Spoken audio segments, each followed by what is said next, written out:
भोजपुरी भजन के सम्राट कहिए, कितना सुंदर भजन, नाम भी हरि भजन, और भजन के द्वारा ये सबको हरि के तरफ प्रेरित ही नहीं करते, उसमें ऐसा गोता धक्का मार मार के डालते हैं, उससे जो निकलता है उसको बुझाता है कि मैं किस लोक से आ गया, वो आनंद लोक से आया हुआ, सबका दिल उछाल। और इसके पहले बहुत ऐसे थे, बैठे बैठे थक भी गए होंगे, कोई ऊँघ भी रहे होंगे, लेकिन भजन सबको तरोताज़ापन सबके अंदर ला दिया। तो दास भी अधिक न कुछ कहते हुए, दास भी यहाँ बहुत कुछ सीखने को मिला, और एक विनती यही करना चाहेगा, समय तो सही में बहुत कीमती है, सबके लिए कीमती है। तो अब तरोताज़ा हो ही गए हैं, तो थोड़ा देर हम सद्गुरु माता जी के संदेश को श्रवण करेंगे, तब हमारा यहाँ आना ज़्यादा सार्थक होगा। तो आइए साथ संगत जी, यह दर वास्तव में प्राप्त करने का अवसर प्राप्त हुआ। इसी कड़ी में सर्वप्रथम दास, ये जो सत्संग का सुंदर नज़ारा और इतने भव्य रूप में दिखाई पड़ रहा है, ये हमारे श्रद्धेय मुखी महात्मा चंद किशोर बाबू जी का एवं मतवाला जी का प्यार और स्नेह का परिणाम दिख रहा है, जो मुंबई, दिल्ली, हरियाणा, खगड़िया ज़िले के विभिन्न जगहों से, पूर्णिया से और न मालूम कितने दूर दराज से संत महात्मा यहाँ एकत्रित हुए हैं। ये इनके अपनत्व लुटाने का परिणाम है। और सत्संग जी, इस कार्यक्रम को इस सुंदर रूप में अंजाम देने में महत्वपूर्ण भूमिका निभा रहे हमारे क्षेत्रीय संचालक सेवा के मिसाल पूज्य महात्मा दिलीप जी, एवं यहाँ के जितने भी सेवा दल के नौजवान भाई बहन हैं, सबके चरणों में दास दिल से धन्य निरंकार और प्रणाम कर रहा है। और साथ संगत जी, खगड़िया जिले के हमारे संयोजक महात्मा पूज्य विजय बाबू एवं साथ संगत जी, यहाँ जितने भी बैठे हैं, एक से बढ़कर एक, किसका नाम दास ले, सबकी भूमिका जो है साथ संगत जी वास्तव में बहुत ही सराहनीय भी है और हम लोगों के लिए प्रेरणाप्रद भी है। दास आप सभी पूर्ण महात्माओं के चरणों में हाथ जोड़ के दिल से धन्य निरंकार और प्रणाम कर रहा है। और इसी कड़ी में साथ संगत जी, हम सब ने वास्तव में ये देखा कि किस प्रकार से हमारे भोजपुरी भजन के सम्राट कहिए, कितना सुंदर भजन, नाम भी हरि भजन, और भजन के द्वारा ये सबको हरि के तरफ प्रेरित ही नहीं करते, उसमें ऐसा गोता धक्का मार मार के डालते हैं, उससे जो निकलता है उसको बुझाता है कि मैं किस लोक से आ गया, वो आनंद लोक से आया हुआ, सबका दिल उछाल। और इसके पहले बहुत ऐसे थे, बैठे बैठे थक भी गए होंगे, कोई ऊँघ भी रहे होंगे, लेकिन भजन सबको तरोताज़ापन सबके अंदर ला दिया। तो दास भी अधिक न कुछ कहते हुए, दास भी यहाँ बहुत कुछ सीखने को मिला, और एक विनती यही करना चाहेगा, समय तो सही में बहुत कीमती है, सबके लिए कीमती है। तो अब तरोताज़ा हो ही गए हैं, तो थोड़ा देर हम सद्गुरु माता जी के संदेश को श्रवण करेंगे, तब हमारा यहाँ आना ज़्यादा सार्थक होगा। तो आइए साथ संगत जी, यह दर वास्तव में एक ऐसा दर है, जैसे हमारे हुजूर प्रोफेसर साहब अभी बोल रहे थे कि यहाँ धर्म जोड़ता है, तोड़ता नहीं। ये सिर्फ थियरी की बातें नहीं है, व्यवहारिक जगत में देखने को मिलता है। हमारे सेवा दल के भाई बहन की प्रार्थना है कि ना हिंदू, ना सिख, ईसाई, ना हम मुसलमान हैं, मानवता है धर्म हमारा, हम केवल इंसान हैं। तो यहाँ साथ संगत जी, इस दर पर हिंदू, मुस्लिम, सिख, ईसाई कुछ भी नहीं बनाया जाता, इंसान बनाया जाता है। और सचिव महोदय ने कार्यक्रम इतनी सरसता से आगे बढ़ाया कि इस बीच में हमने कवि दरबार को भी, लघु कवि दरबार का भी आनंद लिया। वास्तव में साथ संगत जी, हर एक की भूमिका वर्णन से पड़े है। तो यहाँ साथ संगत जी, हम ये सोचें साथ संगत जी कि वास्तव में ज्ञान तो हम लिए हैं। अभी महात्मा जी कह रहे थे, हमारे श्रद्धेय महात्मा हरिभजन जी, हिंदुस्तान क्या जमाना बदल सकता है। तो हिंदुस्तान क्या जमाना बदल सकता है, ये हमारे आपके लिए सोचने की बात है कि हिंदुस्तान को तो हम नहीं बदल सकते हैं, वो बहुत लंबा चौड़ा एरिया बदल है, और ज़माना तो ये तो और उससे चला गया और ऊपर की बात चला गया। हम जहाँ रहते हैं, जिस परिवार में हम रहते हैं, जिस समाज में रहते हैं, अपने आप को हम गुरु मत के सांचे में ढालकर वहाँ बदलें, और वहाँ तो तभी बदलेगा। कहते हैं जैसे कि संपूर्ण हृदय वाणी में आया है, मुख से बोले या ना बोले कर्म बोलता जिसका है, कि हरदेव जहाँ में होता असर उसी का है। अगर ये चीज़ होना शुरू हो जाए कि भाई कोई सास है, अपनी भूमिका गुरुमत के अनुसार से वो करे, तो पतहू प्रभावित होकर ज्ञान से मजबूरन जुड़ जाएगी। पतहू बढ़िया उस तरह की भूमिका निभाती है जोड़ने वाली, तो सास अगर नहीं भी जुड़ी हुई है तो वो जुड़ जाएगी। ऐसा हम हर एक पर लागू होता है अपनी अपनी की भूमिका को। और ये भूमिका वास्तव में साथ संगत जी, ये ज्ञान लेने के बाद भी ऐसा नहीं है। अगर सही माने में अभी ज़मीन सर्वे हो रहा है, बहुत जगह ज़मीन में लफड़ा भी है, बहुत जगह लफड़ा है। यहाँ हम सब जो बैठे हुए हैं ज्ञान से जुड़े हुए हैं, लेकिन हमारे पास भी लफड़ा है। अगर सर्वे किया जाए, अंदरूनी देखा जाए, तो बहुत से ब्रह्मज्ञानी ऐसे भी है, लफड़ा है। क्या लफड़ा है? ब्रह्मज्ञानी है, दोनों आते हैं सत्संग में, लेकिन दोनों में मतभेद इतना है कि वो पारिवारिक न्यायालय में केस है रखा हुआ नहीं है। अगर तो ससुरा और नहिरा में पर पंचायत रेगुलर हो रहा है, जब यहाँ पर आता है तो आशीर्वादी में अगर कहीं दोनों का नाम पड़ गया तो दोनों आशीर्वादी भी लेते हैं। ये तो एक तो उदाहरण है। बहुत से बाप बेटे ऐसे हैं, दोनों जुड़े हुए हैं, दोनों का कचहरी में दौड़ना हो रहा है, क्योंकि वो कह रहा है हमको हक नहीं दे रहा है, वो कह रहा है ये नालायक है, इसको मैं कहाँ से हक दूं। ये तो सारा चीज़ जो है, इतना दिन का अर्जन किया हुआ सारा चीज़ ये लुटा देगा। लफड़ा तो है। और ये यही ऐसा दर है जहाँ हर प्रकार की उलझन सुलझता है। कहते सदगुरु पर आस्था है तो हर उलझन का रास्ता है। यहाँ पर सदगुरु हमारे दृष्टि को ही बदल देते हैं, नज़रिए को ही बदल देते हैं। आइए साथ संगत जी, ये जो ज्ञान इतना दिन से हम लिए हैं, लेकिन ज्ञान का आनंद क्या उठा पाए हैं? ज्ञान का आनंद हम नहीं उठा पाए हैं। अवसर विशेष में थोड़ी देर के लिए हम अपने आप को बड़ा खुश महसूस करते हैं। जैसे यहाँ सत्संग में आए, इतना सुंदर भजन हो रहा था, इतना प्रेरणाप्रद विचार हो रहा था, तो थोड़ी देर के लिए हम घर का सारा चीज़ भी भूल गए। बड़ा आनंद आया, बड़ी खुशी हुई। लेकिन ये आनंद और ये खुशी थोड़ी देर तक ही रहती है। फिर जब यहाँ से प्रस्थान करते हैं तो फिर वो चीज़ महसूस करते हैं। क्यों?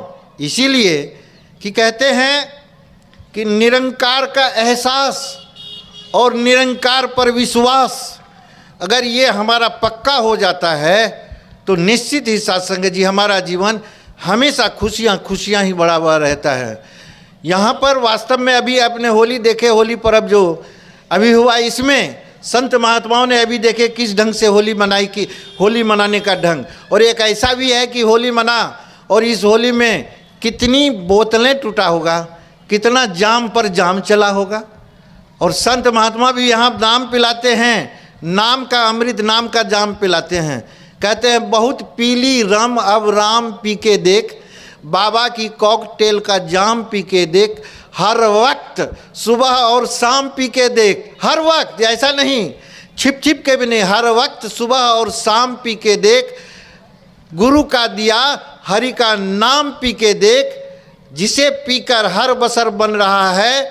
नवाब अक्सर उजाड़ देती है आबाद घर शराब, वो शराब पीने से आबाद घर भी गुजर जाता है, और ये नाम का जाम पीने से बर्बाद घर भी आबाद हो जाता है। और ये नाम धन कहाँ मिलेगा? हम बाहर के खजाने के लिए कितना प्रयास करते हैं। आज जो है बाहरी तौर पर इकोनॉमिकली हम ठोस हो जाएं, हमारा धन वैभव में बिल्कुल अम्मार लग जाए, क्या क्या चीज़ करते हैं, कितना लूटपाट है, हत्या है, क्या क्या चीज़ है, हर कोई जानते ही हैं इस बात को। लेकिन वो कितना भी खजाना हम भर लें, उस खजाने में बहुतों की आह छिपी हुई है, दर्द की आह। वो खजाना कभी हमें आराम नहीं देता है, वो खजाना हमें हमारे अंदर मानसिक रोग पैदा करता है, और ये मानसिक रोग धीरे धीरे हमें डिप्रेशन में लेके चले जाता है, एंजाइटी में लेके चले जाता है। और ये कोई तो कहने के लिए तो सब कह ही देते हैं कि सिकंदर जैसे दुनिया में हुए लाखों ही वाली थे, जब सिकंदर छोड़ चला दुनिया को दोनों हाथ खाली थे। बेशक आज हर घर, हर समाज के, हर तबके के व्यक्ति, हर घर में मानसिक रोग का व्यक्ति है, कमोवेश हर घर में। मनोरोग तो हर जगह है, हर घर में है, कि जिससे पूछिए, चाहे ज्ञान लिया हुआ है लेकिन ज्ञान के अनुसार नहीं चल रहा है, ध्यान वैसा नहीं बनाया हुआ है, सब कहता है मत पूछो, हम तो बहुत टेंशन में हैं। और उसके अगर वो बुझाता है कि मेरा बहुत अपना है, शुरू शुरू में प्रतिष्ठा को ढकने के लिए खुलता नहीं है। जब थोड़ा भी वो समझ लेता है कि नहीं इसके बाद कहेंगे, ये किसी को नहीं कहेगा, ये मेरा अपना है, सही सलाह देगा, तब जो उनकी कथा निकलती है वो राम कथा नहीं होती है, उसकी व्यथा की कथा का अंत नहीं बुझाता है।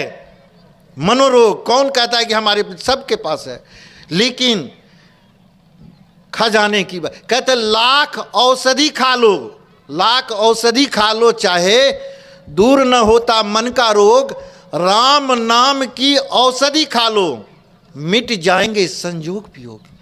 हम कितना भी औषधि खा लें शरीर को हिष्ट पुष्ट बना सकते हैं, बहुत पैसा है खाइए, फल वगैरह खाइए, बहुत दृढ़ इच्छा है, बिल्कुल स्वस्थ आहार विहार सब कुछ हमारा होगा, लेकिन ये शारीरिक रोग दूर हो जाएगा, लेकिन मन का रोग जो है ये राम नाम की औषधि से ही दूर होगी। इसीलिए कहते हैं नाम प्रभु का अमर खजाना, बड़ा हर एक खजाने से कहे अवतार की यह मिलता है, गुरु के दर शीश झुकाने से। ये नाम का खजाना, जब हम सदगुरु के दर पर अपना शीश झुकाते हैं, अपने अहंकार को चढ़ा देते हैं, तो तब ये नाम धन हमें प्राप्त होता है। और ये नाम धन साधारण धन नहीं है, नाम धन से मतलब है इस परम शक्ति से। वास्तव में चाहे मत कोई भी हो, संप्रदाय कोई भी हो, धर्म कोई भी हो, सबका अल्टीमेट रिजल्ट जो है, धारणा है, मान्यता जो है, सब यही कहते हैं प्रभु परमात्मा एक है। यह हर भाषा अलग हो सकता है, लेकिन उसका अर्थ हिंदी में यही होता है कि प्रभु परमात्मा एक है, हर जगह है, हर समय है, हर किसी में है, इसमें कहीं कोई परिवर्तन नहीं होता है। संस्कृत में अगर हम कहें तो ऋषियों ने कहा एको हंसो भुवनास्य मध्ये सौ एव सलिले अग्नि सन्निविष्टः तमेव विदित्वापि मृत्युमेति न अन्य पंथा विद्यते न्याय। यही बात है, एको देव सर्वभूतेषु गूढ़ सर्वव्यापी सर्वभूत अंतरात्मा कर्माध्यक्ष भूत आदिवास चेता केवलो निर्गुणस्य।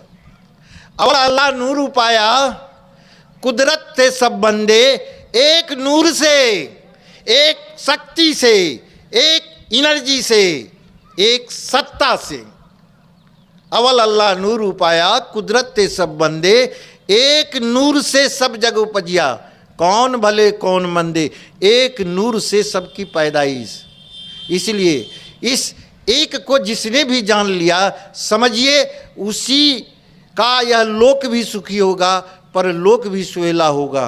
इसीलिए यह एक, अब इस बात को तो हम समझ रहे हैं कि यह एक है, ला इलाहा इल्लल्लाह, मतलब जिस ओर भी हम अपनी दृष्टि फेरेंगे अल्लाह का जलवा ही नजर आएगा। संत महात्माओं ने यही बात कहा, महात्मा कबीर ने, कबीर की वाणी है, संपुट माही समाइया सो साहब नहीं होई, सकल माड़ में रमी रहा साहब कहिए सोई। सकल माड़, सारी सृष्टि में जो रम रहा है, सारी सृष्टि के अंदर में जो है, सकल मार में रमी रहा साहब कहिए सोई, रहे निराला मारते सकल मारता माही, कबीर सेवई तासु को दूजा को नहीं। कहा ऐसा परम पिता परमात्मा, और वास्तव में यह परमात्मा, यह ईश्वर हर प्रकार से परिपूर्ण है, हर प्रकार से, और हर प्रकार से परिपूर्ण शक्ति से अगर हम जुड़ते हैं तो फिर हर प्रकार का लाभ हमें मिलता है। पूरा साहब से ये सब विधि पूरा होए, ओछे से नेह लगाए के मूलहु जावे खोई। का पूरा साहब जो हर प्रकार से पूर्ण हो। ओम पूर्णमदः पूर्णमिदं पूर्णात् पूर्णमुदच्यते पूर्णस्य पूर्णमादाय पूर्णमेवावशिष्यते। का यह परमात्मा पूर्ण है, इस पूर्ण से बनाई गई सृष्टि भी पूर्ण है। जब इस पूर्ण में से पूर्ण को निकाल लेंगे तब भी इसकी पूर्णता में कहीं कोई अंतर नहीं आएगा। अब ऐसा परमात्मा, इस परमात्मा में हमारी आपकी सबकी स्थिति किस प्रकार है? संतों ने कहा जल में कुंभ, कुंभ में जल, बाहर भीतर पानी, फूटा कुंभ जल जल ही समाना, ई तो कहो ज्ञानी। कहा जैसे कोई नदी है, नदी के अंदर में घड़ा है, घड़े के अंदर में पानी है, घड़े के बाहर भी पानी है, लेकिन दोनों पानी अभी जुदा है घड़े आवरण के बदौलत। अगर वो घड़ा फूट जाता है, पानी पानी एक है, तो वो पानी में ही है। ऐसे ही हम आप भी परमात्मा में ही विचरण कर रहे हैं। जिस प्रकार से अभी हवाएं चल रही है, तो हवा मेरे चारों तरफ है, हवा चल रही है, हवा मुझे शरीर के सारे अंगों को स्पर्श कर रहा है, टच कर रहा है। ऐसे ही परमात्मा हमारे शरीर को पूर्ण रूपेण टच किए हुए, सिर्फ टच किए हुए ही नहीं हैं, अंदर बाहर बिल्कुल उसमें ही है। किसी के यहाँ डाइनिंग हॉल में जाते हैं, एक्वेरियम रखा हुआ रहता है, उसमें मछली डालते हैं, जल रहता है, भोजन रहता है, उसमें मछली जो चल रही होती है सब देखिए। और ये प्रभु परमात्मा का इंतजाम अगर देखें, प्रभु परमात्मा किसी के लिए कोई भेदभाव नहीं किया है। किसी भी जात का हो, किसी भी तबके का हो, किसी भी भाषा का बोलने वाला हो, किसी भी रीति रिवाज से संबंध रखता हो, हर व्यक्ति के शरीर की संरचना एक समान है। शरीर में जितने भी तंत्र हैं से हमें समझ में नहीं आया है। ज्ञान को हम सही ढंग से हम समझें। वस्तुतः बात ऐसी ही है,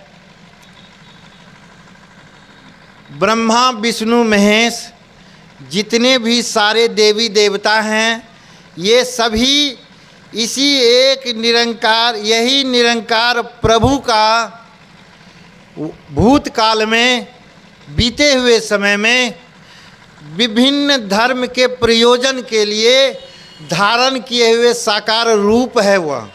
और वर्तमान समय में जो जितने भी प्राणी है, जिसमें चेतन आत्मा है, वह सभी जीवंत जागृत प्रभु परमात्मा का श्री विग्रह है, प्रभु परमात्मा का साकार रूप है।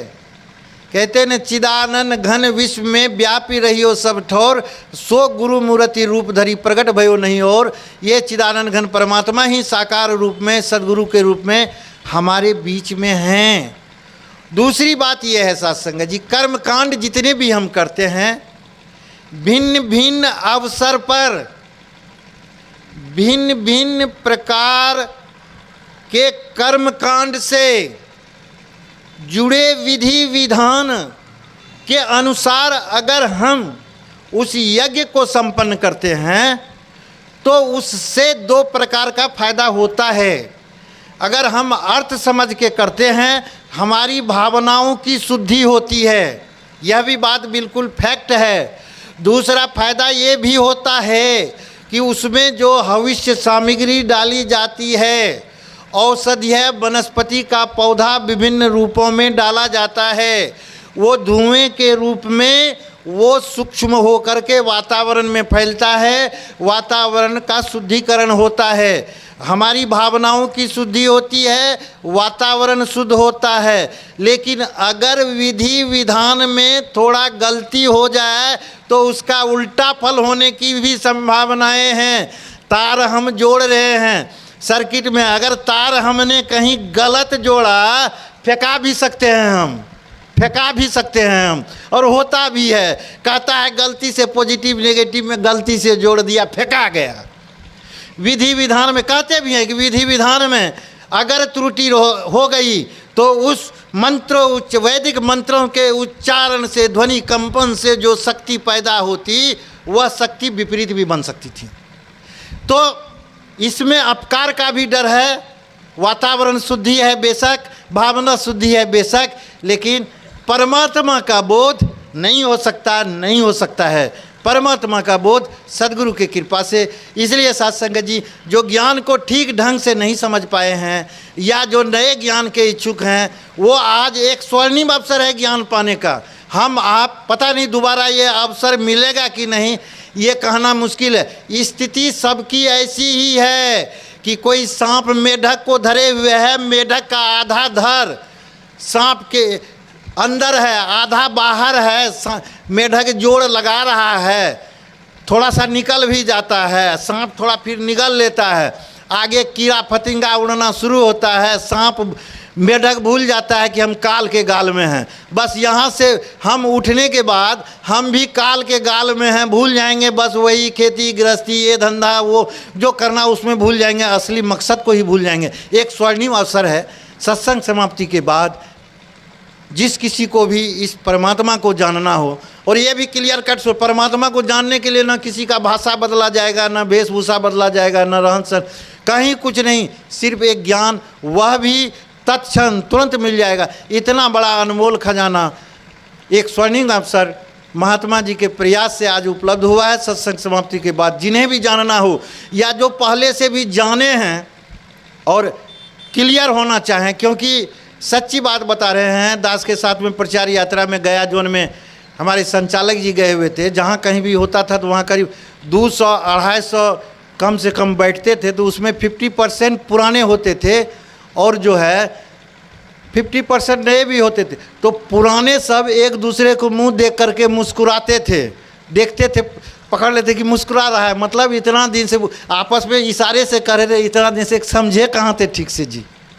तो आइए सत्संग जी, पुराने भी जो अगर नहीं समझे हों तो वह भी बैठ सकते हैं, और अंत में जैसी व्यवस्था, जैसा हमारा सचिव महोदय रिक्वेस्ट करेंगे उसी अनुसार से अपने आप को ढालते जाना है। और संगत के बाद फिर लंगर, फिर अपने घर को प्रस्थान। एक बार फिर आप सभी पूर्ण महात्माओं के चरणों में दास की ओर से, दास के साथ आए हुए पूज्य संचालक जी, शिक्षक जी, हमारे पूज्य महात्मा सूरज जी, बहन मीरा जी, सभी की तरफ से आप सबों के पवित्र चरणों में धन्य निरंकार।